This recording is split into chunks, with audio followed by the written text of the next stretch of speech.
தூக்கு தண்டனை நிறைவேற்றப்பட்டு 15 ஆண்டுகளாகின்றன. இந்திய அளவிலே 7 ஆண்டுகளாகின்றன. நாங்கள் சிறையில் இருக்கிற காலத்தில் வாரம் 2-3 பேரை அழைத்து போய் தூக்கி விடுவார்கள். இப்பொழுது நிலை மாறிவிட்டது. நான் நம்புகிறேன் இந்த மூவரை காப்பதோடு இந்தியாவிலும் தூக்கு தண்டனையை ஒழிக்கும் நிலையை நாம் நெருங்கி விடுவோம். காலம் முழுவதும் எந்த பொறுப்பிலே எந்த பணியிலே இருந்தாலும், ஓயாது உழைத்துக் கொண்டிருந்தாலும், ஓய்ந்து படுக்கையிலே சாய்ந்து கிடந்தாலும், இந்த மரண தண்டனை ஒழிப்பு என்பதை ஒரு புனித பணியாக ஏற்று செயல்பட்டுக் கொண்டிருக்கிற நீதியரசர் P.R. கிருஷ்ணய்யருக்கு 100 வயது நெருங்குகிறது. அவர் வாழ்நாளிலேயே இந்தியாவில் தூக்கு தண்டனை ஒழிக்கப்படும், அது அவருக்கு செலுத்தப்படுகிற காணிக்கையாக அமையும் என்ற நம்பிக்கை எனக்கு இருக்கிறது. ஆனால் நண்பர்களே, தூக்கு தண்டனையை சட்ட புத்தகத்திலே இருந்து நீக்கிவிடுவதால், தூக்கு தண்டனையை நீதிமன்றம் வழங்குவதை மாற்றிவிடுவதால், தூக்கில்லாத நாட்டை உருவாக்கி விடுவதால் அரசு செய்யும் கொலைகளை நிறுத்திவிட்டோம் என்று ஏமாந்து விடாதீர்கள். உலகிலே பல நாடுகள் தூக்கு தண்டனையை ஒழித்துவிட்டன. இந்தியாவில் அதன் வீச்சளவு சுருங்கிவிட்டது. ஆனால் இந்தியாவில் சட்டவிரோத மரண தண்டனைகள் நாளுக்கு நாள் அதிகரித்துக் கொண்டிருக்கின்றன, மறந்து விடாதீர்கள். அண்மையிலே உச்சநீதிமன்றத்தில் மார்க்கண்டேய கட்சி உள்ளிட்ட நீதிபதிகளின் ஆயம் ஒன்று தீர்ப்பு வழங்கியது. நாடாளுமன்றம் தூக்கு தண்டனையை ஒழிக்கிற வரைக்கும் நீதிமன்றம் ஒழித்துவிட முடியாது. சட்ட புத்தகத்திலே அந்த தண்டனை இருக்கிற காரணத்தினால் குறிப்பிட்ட சில வழக்குகளில் அந்த தண்டனையை கொடுத்துத்தான் ஆகவே. எந்தெந்த வழக்குகளில் கொடுப்பது, கற்பழித்து கொலை என்றால் கொடுக்கலாம், கொடிய முறையிலே வதைத்து கொலை புரிந்திருந்தால் கொடுக்கலாம் என்றெல்லாம் ஒரு பட்டியல் கொடுத்துவிட்டு, அந்த பட்டியலிலே அது சொல்லுகிற கொலைகளிலே ஒன்று, கொலை வகைகளிலே ஒன்று மோதல் சாவு. மோதல் சாவு என்றால் என்ன?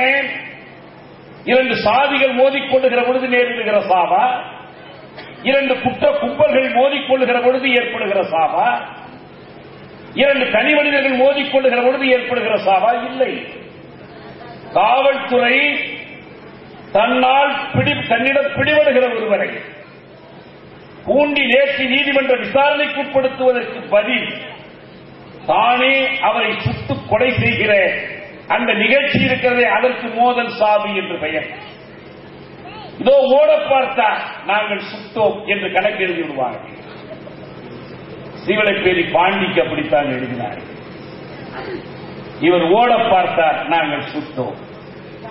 பாளையங்கோட்டை அரசு மருத்துவமனையுடைய மருத்துவர் எழுதினார், இவர் ஓடி இருந்து நீங்கள் சுட்டிருந்தால் குண்டு முதுகிலே பாய்ந்து நெஞ்சிலே வெளியே போயிருக்க வேண்டும். ஆனால் பாண்டியின் நெஞ்சிலே பாய்ந்த குண்டு முதுகிலே வெளியே போயிருக்கிறது. எனவே நீங்கள் ஓடவிட்டு சுடவில்லை. உண்மையில் பாண்டி ஓட மறுத்தார். நீ ஓடச் சொல்லி சுடப்போகிறாய், எனக்கு தெரியும், நெஞ்சிலேயே சுடு என்று நின்றார், நெஞ்சிலே சுட்டார். அதற்காக யார் மீதும் எந்த நடவடிக்கையும் இல்லை. இது எத்தனையோ முறை நீட்டிக்கப்பட்ட ஒன்று. தமிழ்நாட்டிலே எங்கள் தோழர் ரப்புவை இப்படித்தான் கொலை செய்துவிட்டு காணவில்லை என்று கணக்கு எழுதிக் கொண்டிருக்கிறார்கள். இந்தியா முழுவதும் இதில் தொடர்ந்து நடந்து கொண்டிருக்கிறது. குஜராத்திலே நடக்கிறது, வங்கத்திலே நடக்கிறது, ஆந்திரத்தில் நடக்கிறது, தமிழகத்திலே நடக்கிறது. இந்த மோதல் சாவுகள் என்பதை ஒரு தனி வகை கொலை என்று பட்டியலிடப்படுகிறது. உச்ச நீதிமன்றம் பட்டியலிடுகிறது. மோதல் சாவுகள் சட்டவிரோத சாவு தண்டனைகள் இல்லையா? இந்த மோதல் சாவுகளை பட்டியலிலே சேர்த்து தூக்கு தண்டனைக்கு ஆதரவாளராக உங்களை மாற்ற முயல்கிறார்கள். லால் கிஷன் அத்வானி உள்துறை அமைச்சராக இருந்தபோது கற்பழிப்புக்கு சாவு தண்டனை என்றார். பெண் உரிமை அமைப்புகள் ஆகா கற்பழிப்புக்கு தூக்கு தண்டனை என்று ஆதரிப்பார்கள் என்று அவர் நம்பினார். ஆனால் அவர் ஏமாந்தார். எல்லோரும் சொன்னார்கள் வேண்டாம், எதற்கும் தூக்கு தண்டனை வேண்டாம். கற்பழிப்புக்கு பதிலாக கற்பழிப்பு தண்டனையாக இருக்க முடியாது என்பது போல கொலைக்கு பதிலாக கொலை செய்வது தூக்கு தண்டனையாக இருக்க முடியாது. எனவே மரண தண்டனைக்கு எவ்வித நியாயமும் இல்லை. சட்ட புத்தகத்தில் இருந்தது விலகி போய்க் கொண்டிருக்கிறது. சரண்ஜீத் சிங்கிற்கு மரணத்தை கூடாது என்று இந்திய அரசு கேட்கிறது. அபு சலீமுக்கு மும்பை குண்டுவெடிப்பில் தூக்கு தண்டனை விதிக்கப்படாது என்று போர்ச்சுகல் அரசுக்கு பத்திரம் எழுதி கையொப்பமிட்டு கொடுத்திருக்கிறது இந்தியா. எனவே ஏதோ அவர்கள் தூக்கு தண்டனைக்கு ஆதரவாக இருக்கிறார்கள் என்று பொருளில்லை. எல்லோரும் அவரவர் தேவைக்கேற்ப இருக்கிறார்கள். நாம் எல்லோருக்கும் எல்லா இடங்களிலும் எல்லா நாடுகளிலும் எல்லா நிலைகளிலும் சாத்தனை கூடாது என்று உறுதியாக இருக்கிறோம். அதுதான் வேறுபாடு. இது மட்டும்தானா தண்டனை? தூக்கிலிடப்படுகிறவனுக்கு புலனாய்வு இருக்கிறது, நீதிமன்ற திறனாய்வு இருக்கிறது, முறையீடு இருக்கிறது, மேல்முறையீடு இருக்கிறது, உச்ச நீதிமன்ற மேல்முறையீடு இருக்கிறது. அதற்கு பின்னாலே கருணை மனு இருக்கிறது, கருணை மனுவில் மறு சீராய்வு இருக்கிறது, எல்லாம் இருக்கிறது. நீதி பேராணை வழக்கெல்லாம் இருக்கிறது. மோதலிலே சாகிறவனுக்கு புலனாய்வு இல்லை, நீதிமன்ற விசாரணை இல்லை, முறையீடு இல்லை, எதுவும் இல்லை. ஆய்வு செய்கிற அதிகாரியும் விசாரணை செய்கிற அதிகாரியும் தீர்ப்பு வழங்குகிற அதிகாரியும் அந்த தீர்ப்பை நிறைவேற்றுகிற அதிகாரியும் ஒரே ஒரு அதிகாரி எல்லாவற்றையும் செய்திருக்கிறார். இதற்கு அரசியல் கைதிகள், அரசியல் தலைவர்கள், ஆட்சி தலைவர்கள் ஆதரவு கொடுக்கிறார்கள், பாதுகாக்கிறார்கள். இப்படி யாராவது ஒருவர் சிக்கிக் கொண்டால் அவரை மீட்டுக் கொண்டு வருவதற்கு அரசு எந்திரமே பாடுபடுகிறார். இது மட்டுமல்ல, கொலைகள், மோதலிலே சாகிறவனுக்கு ஏதோ ஒரு குற்ற பின்னணி இருக்கலாம். ஏதோ ஒரு வகையில் அவனே இந்த சாவை நியாயப்படுத்திக் கொள்ளுகிற வாய்ப்பும் இருக்கலாம். அவனை ரவுடி, சமூக விரோதி, போக்கிலி என்று அரசு காட்டலாம்.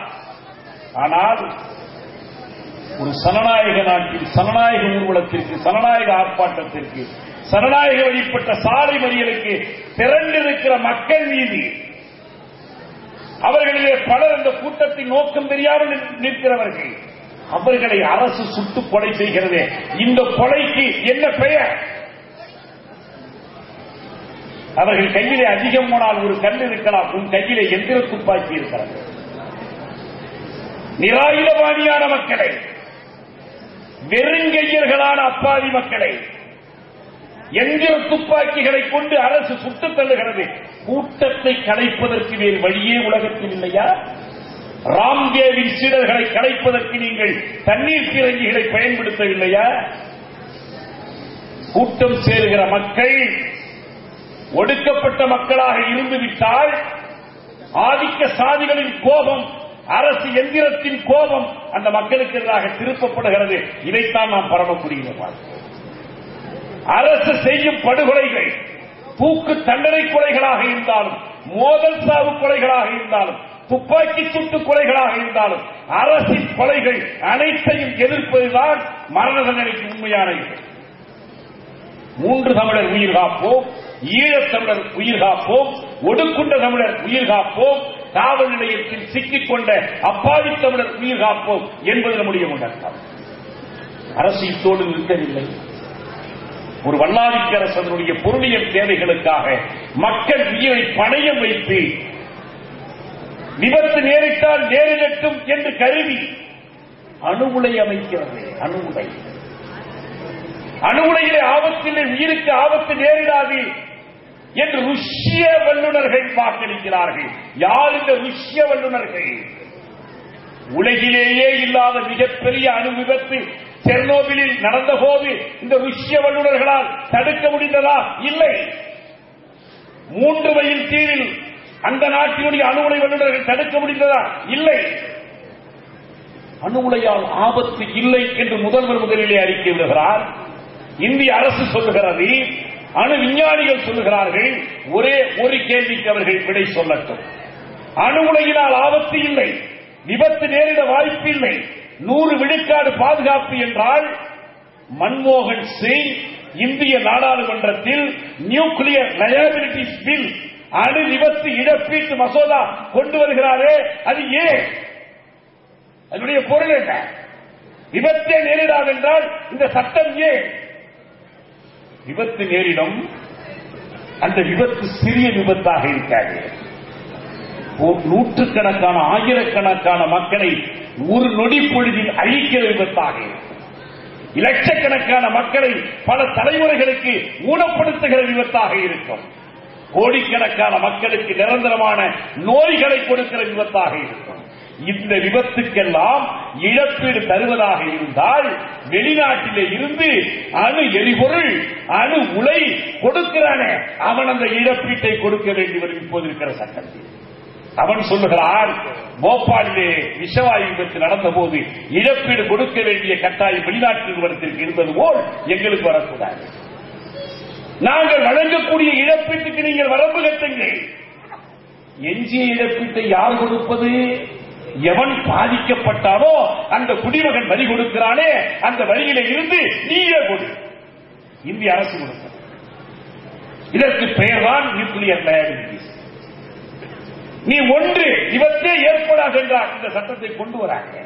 இந்த சட்டத்தை நீ கொண்டு வருகிறாய் என்றால் நாங்கள் விபத்து ஏற்படும் என்று தெரிந்து இதை உங்கள் தலையிலே சுமத்துகிறோம் என்று சொல். எங்களுக்கு தேவையில்லை. கேரளத்து மக்கள் ஒத்துக்கொள்ள மாட்டார்கள், போராடுகிறார்கள், அங்கே அணுகுலை வராது. வங்காள மக்கள் ஏற்றுக்கொள்ள மாட்டார்கள், போராடுகிறார்கள், அங்கே அணுகுலை வராது. தமிழ்நாட்டு மக்கள் தான் இழிச்ச வாயர்களா? நாங்கள் இழிச்ச வாயர்கள் இல்லை என்பதை ஆயிரமாய் கூடி கூடங்குளத்தில் மெய்ப்பித்திருக்கிற அந்த மக்களுக்கு நம்முடைய வணக்கத்தை நாம் சொல்வோம். போராட்டம் முடியவில்லை. கூடங்குளத்தை அனுமதிக்க மாட்டோம். ஸ்டெர்லைட்டை மூட செய்வோம். நச்சுவாயு ஆலைகள் அனைத்தையும் ஒழித்து கட்டுவோம். கல்பாக்கத்தையும் மூட வைப்போம். சென்னைக்கு அருகில் குண்டு வைத்திருக்கிறான் இந்தியா, அதற்கு பெயர் கல்பாக்கம். ஜப்பானால் விபத்துகளை தடுக்க முடியவில்லை, மேற்கு ஜெர்மனியால் தடுக்க முடியவில்லை. வளர்ச்சி பெற்ற நாடுகள் ஜெர்மன் நாட்டிலே முடிவெடுத்து விட்டார்கள், இனி அணு உலைகளை வேண்டாம், இருக்கிற உலைகளை ஒவ்வொன்றாக மூடுவோம். அரசு அன்று கொள்ளும் என்றார்கள்.